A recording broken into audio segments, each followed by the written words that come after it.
Alors je me posais une question.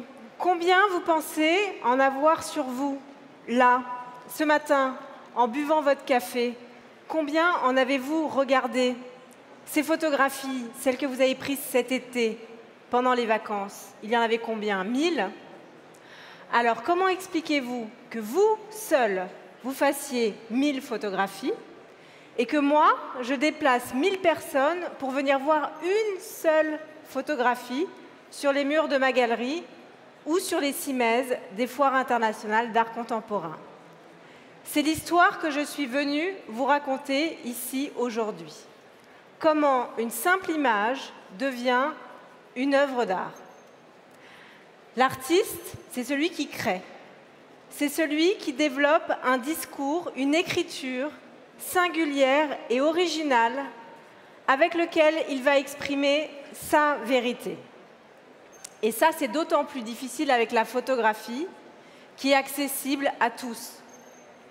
Et à la place que j'occupe, celle de galeriste, d'éditeur, je suis animée par une quête. Trouver l'artiste dont l'écriture va changer la lecture du monde. Un artiste comme Martin Parr, photographe britannique, Martin Parr s'intéresse à ce que l'on appelle la photographie vernaculaire, c'est-à-dire qu'il prend la vie de tous les jours dans sa réalité et son indolence. Ces images sont a priori sans intérêt. Elles peuvent être vulgaires, sarcastiques, critiques, comme notre réalité.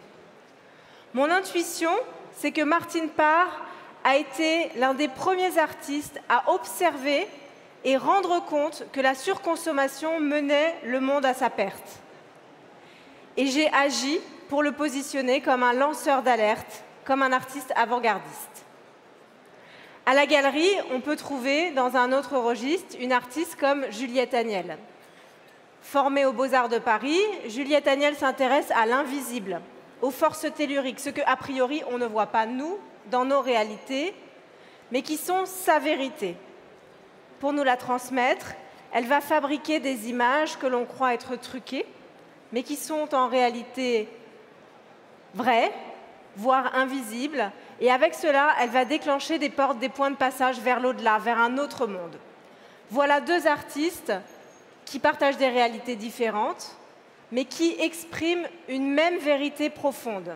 Ce qui fait un artiste, ce n'est pas une simple image réussie, c'est sa capacité à laisser une empreinte, à écrire le monde autrement, à faire plus que la simple image que nous sommes tous capables de faire. Alors, quel est le lien avec nous, ici, sur la grande scène de Big? Une vérité profonde. Les artistes sont les entrepreneurs de ce monde. Et comme un business angel soutient un projet d'entreprise, j'investis, je finance la production de mes artistes. Ma singularité, c'est mon engagement par l'investissement. À l'origine de mon projet d'entreprise, il y a la maison d'édition. J'ai commencé ma carrière comme éditeur. Le livre, écrin parfait pour la photographie. Le livre, outil formidable de diffusion pour l'histoire de l'art, les artistes et leur production. Mais une réalité, le livre, le beau livre, coûte extrêmement cher à produire et il est difficilement rentabilisable.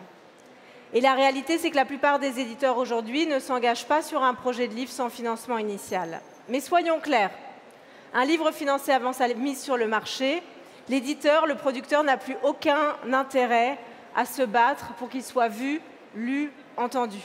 C'est quand on prend le risque financier que l'engagement devient réel et concret. Alors voilà, ma façon de travailler, c'est celle d'un entrepreneur. L'entreprise, mon entreprise, ma galerie, agit comme un incubateur où chacun des artistes a sa singularité, comme il serait un prototype avec autant de solutions différentes. Quand j'ai rencontré le photographe ghanéen James Barnor, né en 1929, cela faisait des années que ces négatifs prenaient la poussière dans des cartons. Il avait connu la prise d'indépendance du Ghana, la montée du panafricanisme avec Kwame Nkrumah, les Swinging 60s et l'installation de la diaspora à Londres. Il avait découvert la photographie couleur, était le premier photoreporteur de son pays, c'était un trésor, mais tout était à faire. Il y avait l'artiste, il lui manquait l'entrepreneur. Pendant 5 ans, j'ai œuvré à monter une équipe pour numériser, enregistrer, nommer, donner des noms, des dates, des éléments avec James Barnard pour sauver cette mémoire. Et en parallèle de ça, on a lancé une production de tirage de collection qui a permis à refinancer ce lourd projet et à le faire connaître à travers le monde entier. En juin dernier, James Barnard a fêté ses 96 ans.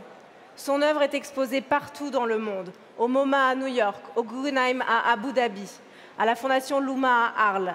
Il est vraiment ultra connu aujourd'hui, c'est fantastique de connaître ça à son âge. Alors ce que je voulais vous dire ici, si on se pose la question de ce qui peut rapprocher les artistes et les entrepreneurs, à quel moment la réalité artistique rencontre la réalité entrepreneuriale? Je crois que c'est une même vérité qui anime artistes et entrepreneurs. Nous ne sommes pas si différents. À la base, à la source, il y a la création, l'idée, et on est accompagné par des investisseurs, par une gouvernance qui croit profondément en son projet. C'est ainsi qu'un projet peut naître et grandir. Et là, voilà la vérité que je suis venue partager avec vous ici aujourd'hui. C'est l'essence de la création contemporaine que je vous invite aujourd'hui à saisir, partager, investir et développer. Merci.